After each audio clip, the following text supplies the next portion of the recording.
Dito po, una natin pupuntahan ay yung flood control po.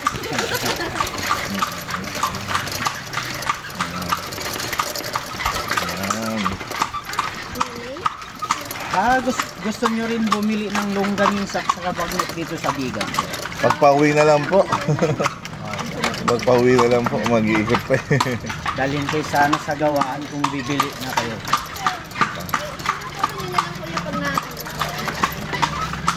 Pwede rin po para pag nadaanan na lang po. Ay, ipa-reserve nyo na lang para mas comfortable. Okay po. At yung nilakad natin. Kasi skinita kasi yan. Pupunta na ako.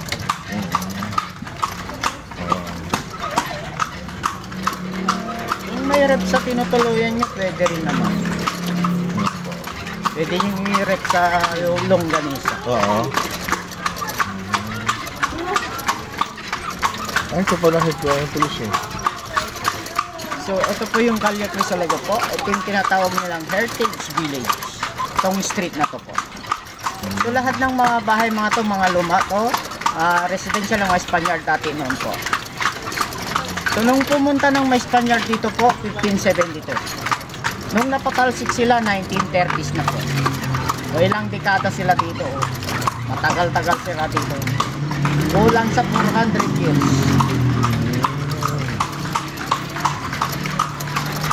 Kaya buhay na buhay pa ang mga lumang bahay ito kasi dahil sa pag-ibig lang. Okay. Opo. Kasi ang general na hapon nakapangasawa ng Pilipina. Kaya gusto nilang bumbay ng mga lumang bahay dito noon, mga hapon. Pinigilan yung general. Alala yung misis niya kasi yung Pilipina. Kaya hindi na bomba ang Bigan.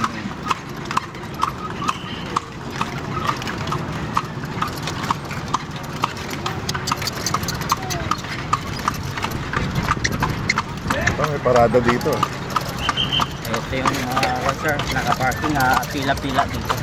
Maganda pala manood dun, no? Ang dancing fountain Ang dancing fountain po, under maintenance po. Pero everyday ginagawa yun? Every night sana, sir. Sa gabi yan. Hindi. Anong pinalit niya doon nung nawala? Sir, under maintenance kasi linisan po. Plaza Burgusto. Yung dancing fountain, Plaza Salcedo. Sir, ma'am, ito yung simba ng Bigan. Roman Catholic po. Dahil sa lindol nung nakarang taon po, hindi pa ayos hanggang ngayon. July 27 po, 2020 po siya na lindol. 7.5 yung magnitude po. Ang complete name po yan as St. Paul Metropolitan Cathedral. 1641 nagawa, sir. Diyan rin binaril si former Congressman Flor Quisologo. Habang nagsisimba po, binaril yung 1972 martial law nito. Hindi pa ayos hanggang ngayon, sir. Oo nga ho, no?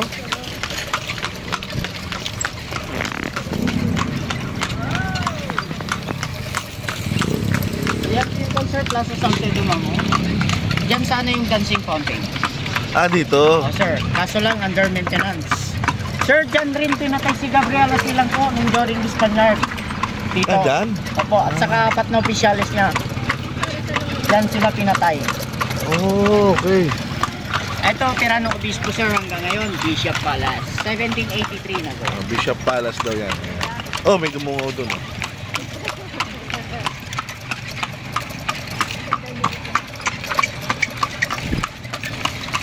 Okay.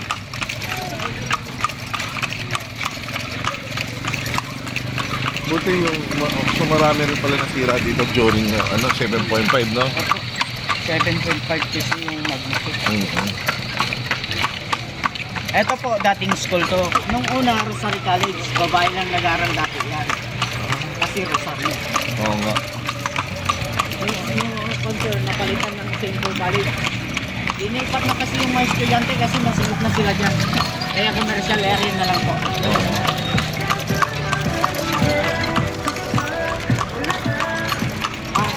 Ito, provincial capital.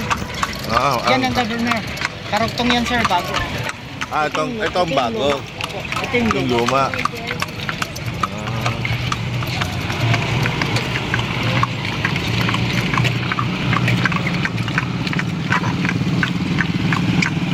Sabi la sir, City Hall ang mayor. Ito ho. Governor sir. Governor. Mayor Governor Magtito Singson. So ang kapital ng Ilocos sir, Vigan.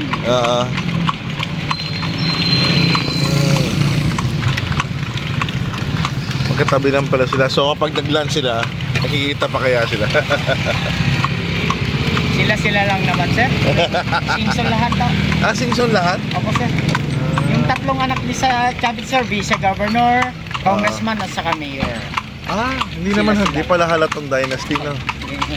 Hindi Sir ma'am, yung matutumbok natin, yung bahay na yan, Opo. yan po yung National Museum sir.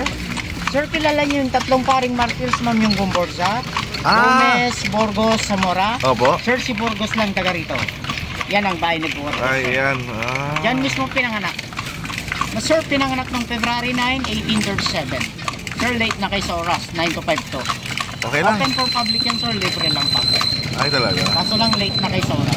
Okay lang. Pwede sana kayong makapasok. Ang Vigan noon po island, isla. Napalibutan ng tubig. Dahil sa tulay, nagkadugtong na lahat po. Kung saan sila kinuha ng pangalan ng Vigan, sir, yung halaman na yan, oh, sir, gabi.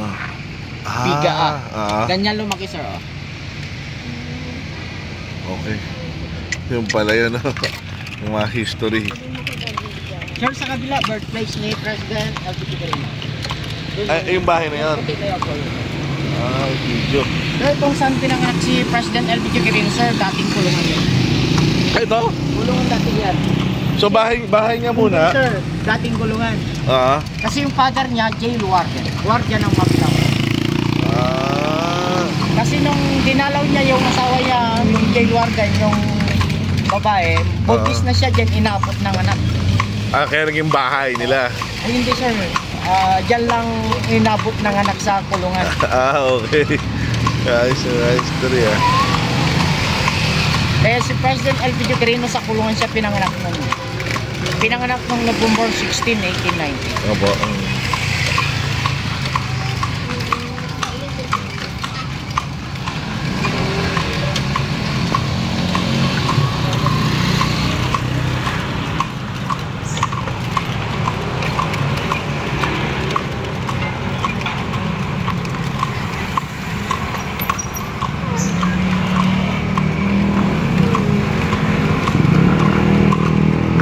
Buti yung kabayo nyo, hindi natataranta sa mga ingay, no? Hindi siya nasanay na.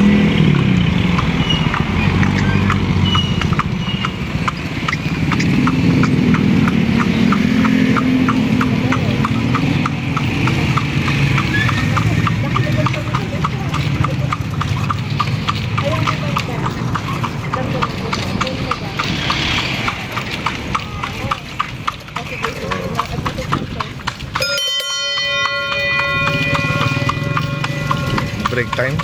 Kusina sir. Kala ko. Intersection. Kala ko. Baka may biglang sumulpot. Meron din yung talagang kasaserter.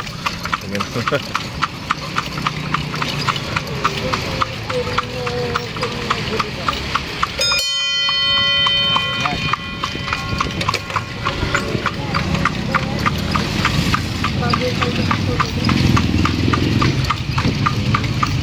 So ngayon, wala na pala kami maiikot ngayon, no?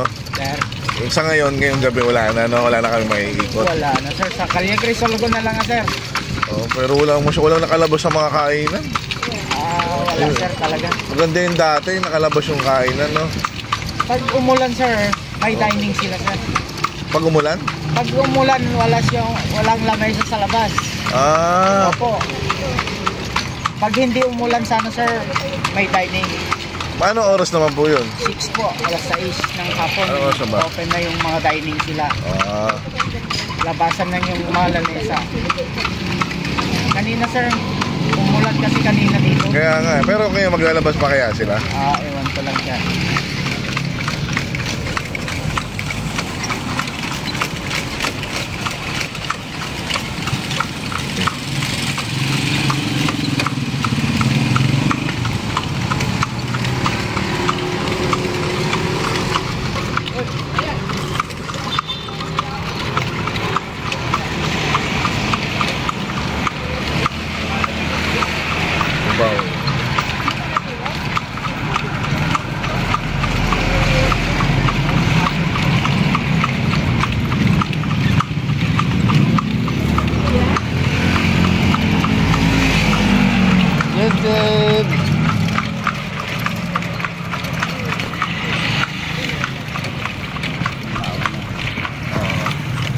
Ay!